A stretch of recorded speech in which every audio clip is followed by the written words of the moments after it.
itu yang Pak Ajis pesan banget ya, kita bagaimana menjaga hubungan yang baik sama keluarga. Apalagi kita tahu emosional keluarga itu pasti dalam level yang nggak biasa saja. Itu yang harus kita tekankan, bagaimana kita menjalin hubungan apapun yang ini, keluarga itu dia paham dengan apa yang terjadi di dalam sana. Makanya kita ada di rumah sakit Yarsi itu namanya KIE, Form Edukasi dan Informasi setiap saat dengan perkembangan pasien yang ada di ICU. Itu sih Pak Ajis.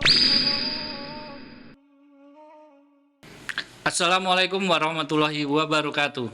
Sahabat Sehat Yarsi, berjumpa lagi dengan saya Ajis Brilianto dalam Dua Sisi.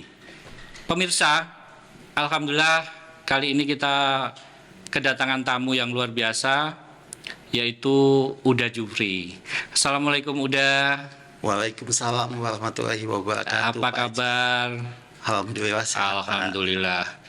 Uda Jufri ini, beliau ini saat ini adalah Kabid Keperawatan di Rumah Sakit Yarsi, dan beliau juga pernah sebagai kepala ICU ya, Uda. Iya. Berapa lama itu, Uda? Kalau di ICU itu saya sejak rumah sakit ini ada Pak. Lama juga ya? Di 2017 ya, 7 tahun, 8 tahun.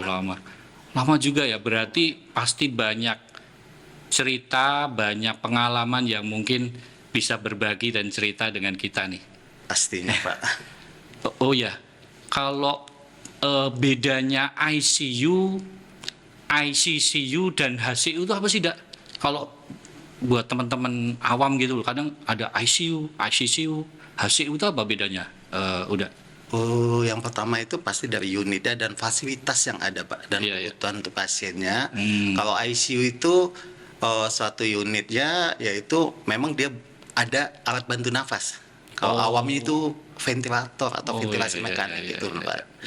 Cuman kalau HCU dia hanya cukup dengan kebutuhan hemodinamik.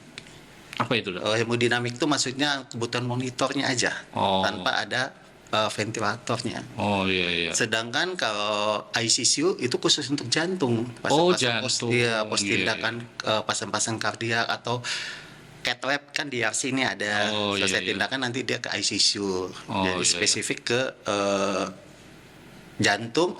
Bahkan kita juga ada Pak spesifik juga yang khusus ke pasien-pasien yang mengalami permasalahan di saraf.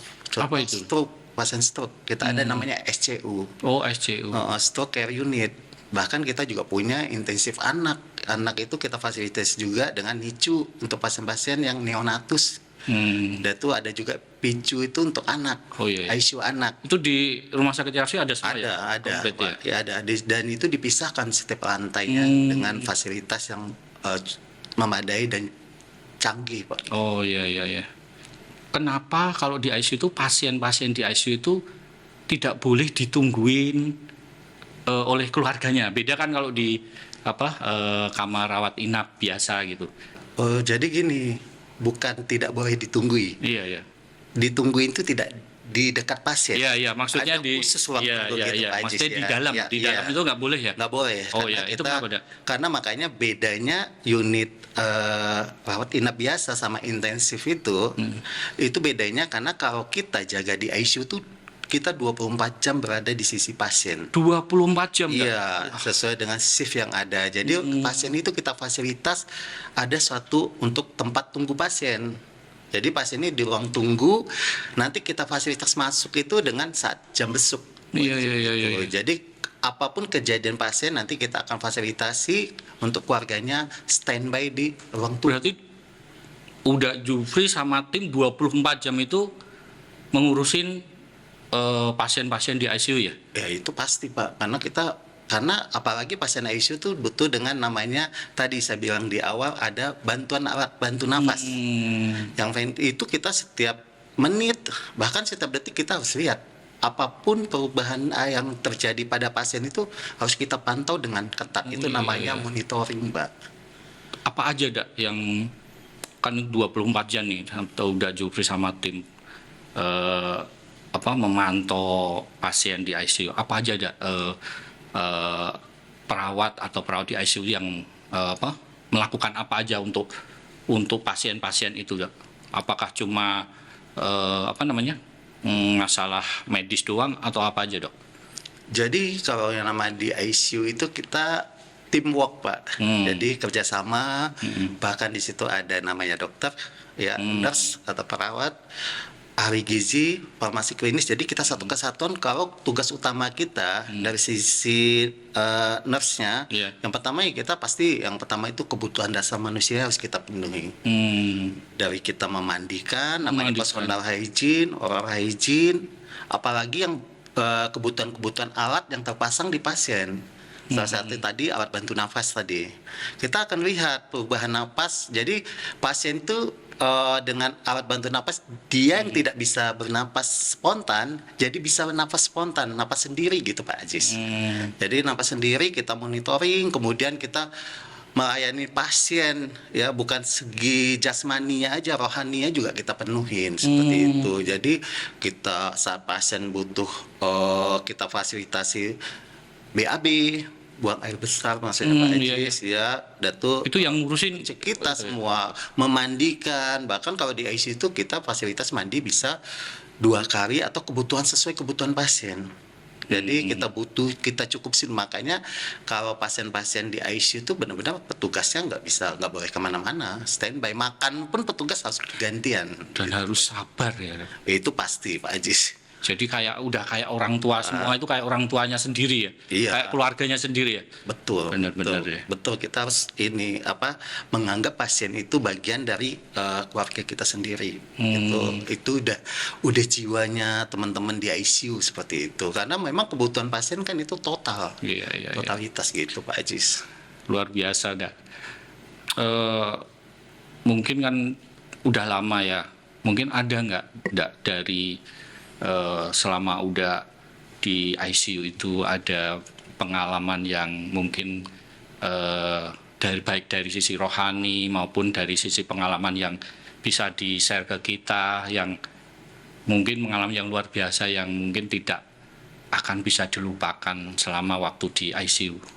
Oh, kalau pengalaman ya Pak ya banyak ya. Kayak kalau di sini kita nggak butuh waktu 1 jam. Iya. Mungkin yang paling 24 Iya. jam. Enggak.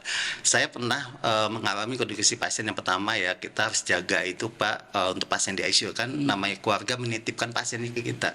Amanah itu yang pertama harus kita jaga. Makanya tadi aktivitas apa yang kita lakukan di dalam ICU seperti itu. Jadi pengalaman apalagi kalau yang namanya di ICU tuh Pak, namanya aja kritis. Ya kritis, jadi memang kita banyak menemukan pasien-pasien yang mau mendekati salah satunya sakaratul maut gitu. Kita ujungnya perawatan pasien tuh dengan kondisi yang stabil, dia akan bisa kembali ke unit rawat inap biasa.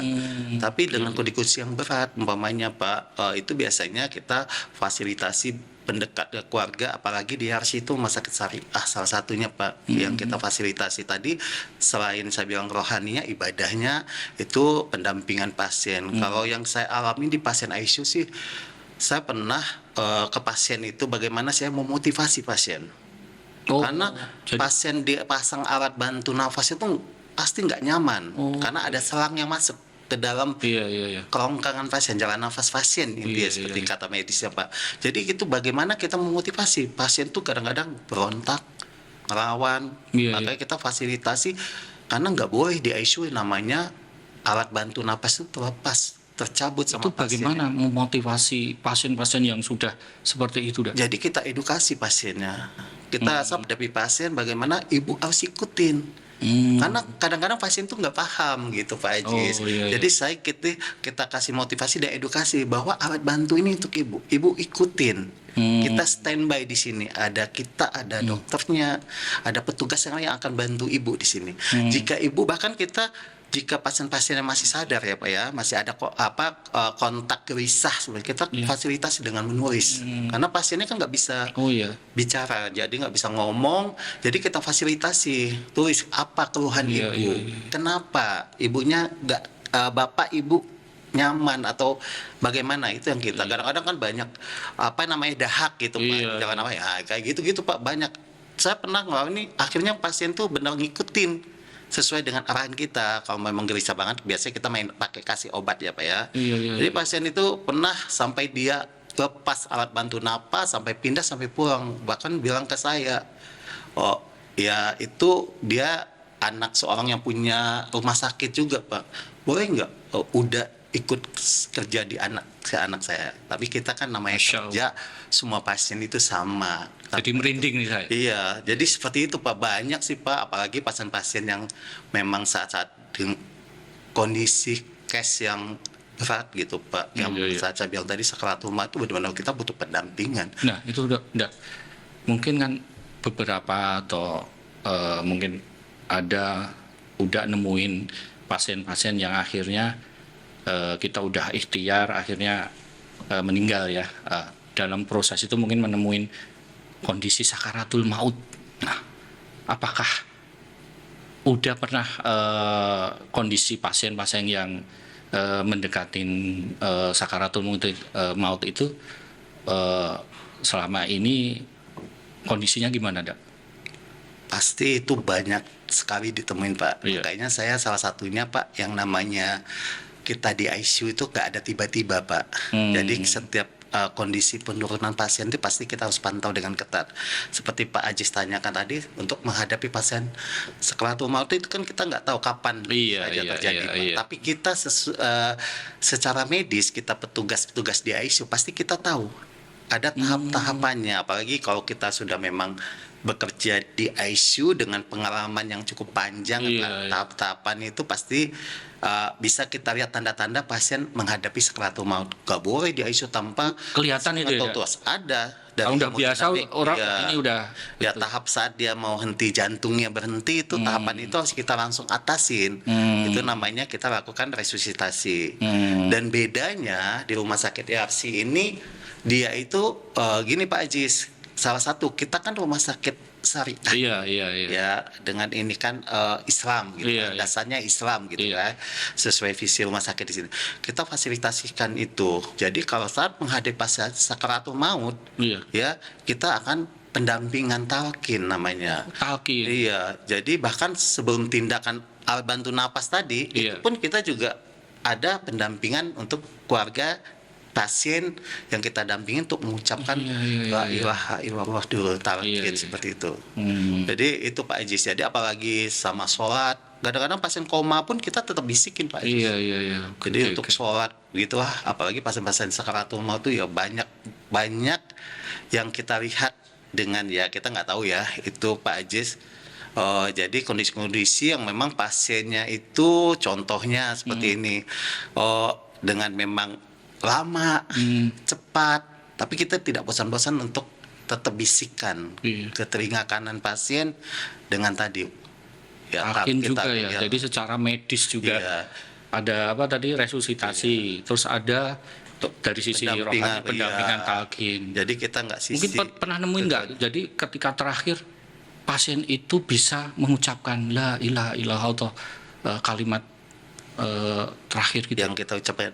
Jadi kalau pasien-pasien itu kita pantau bisikan ke telinga sebelah kanan pasien sambil kita amati, karena itu pasien yang harus mengucapkan. Iya, benar-benar. Jadi kita lihat dari gerakan bibirnya pasien gitu. Pasien malah kita nggak tahu ya. Itu kan Iya, iya. Allah yang Iya, maha iya. tahu. Jadi kita bisa lihat kadang-kadang pasien tuh ada. Saya pernah Iya. lihat ya pasien tuh ada mengucapkan sesuai dengan apa. Makanya kita Allah. butuh juga pendampingan sama keluarga yang terdekat Iya, di Allah. pasien Iya, gitu benar-benar. Pak Ajis. Makanya kadang-kadang kita senyum Iya. ini segala macam. Bahkan kalau ada pasien-pasien juga kesulitan masalah sakaratul maut, kita nggak tahu Iya. ya Pak Ajis. Kita pendamping ustadz kita Iya, 24 iya, juga di sini gitu. Jadi semua petugas di ICU, keluarga pasien, Iya, iya. ustadz ustazah itu kita fasilitasi semua seperti Masya itu sih Pak Ajis. Iya, iya. Itu yang kita harapkan juga semuanya nanti akhirnya kita bisa husnul khotimah. Nah itu, Itu Pak kan, Ajis. iya. Target kita untuk pasien kita ya usaha semaksimal Iya, iya, mungkin iya, iya, benar. untuk target husnul Oke, khatimah oke, itu. oke. Terima Pak kasih. Ajis. Terakhir, Dak, mungkin bisa disampaikan ke pemirsa semua nih, buat pemirsa yang mungkin keluarganya itu sedang dirawat di ICU. Nah, itu mungkin apa ada himbauan atau masukan atau hal-hal yang perlu disampaikan kepada keluarga nih untuk pasien-pasien keluarganya yang mungkin sedang dirawat di ICU. Nah, mungkin dari Uda ada yang perlu disampaikan, Dak? Pastinya kita tidak bosan-bosan semua keluarga pasien yang saat ini ada atau sebelum-sebelumnya untuk edukasi itu penting. Terutama pada saat untuk jam besuk. Ya, kita ingatkan ke pasien, satu pasien itu kan dengan daya tahan tubuhnya yang sangat rendah, itu imunnya sangat memang pasien-pasien yang kritis seperti itu.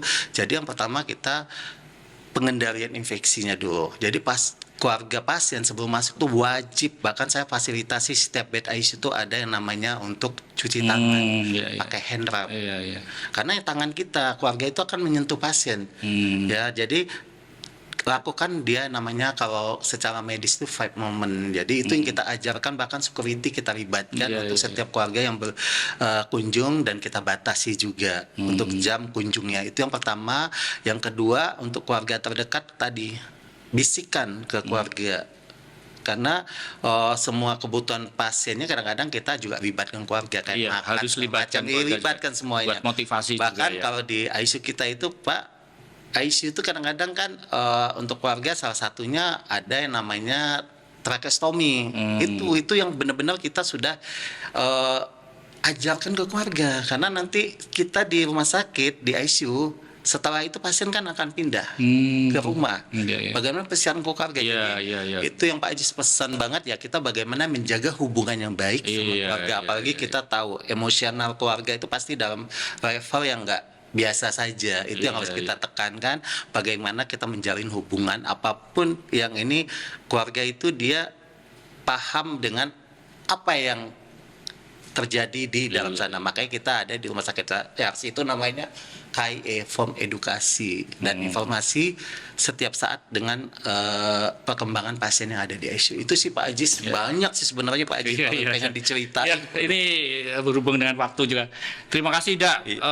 Mungkin kisah atau sedikit cerita ini sangat bermanfaat bagi kita semua, bagi pemirsa semua. Terima kasih atas sharingnya, atas ceritanya ya. Terima kasih. Permisa, demikian acara kali ini. Semoga bermanfaat dan insya Allah kita berjumpa kembali. Saya Ajis Brilianto di Dua Sisi. Assalamualaikum warahmatullahi wabarakatuh.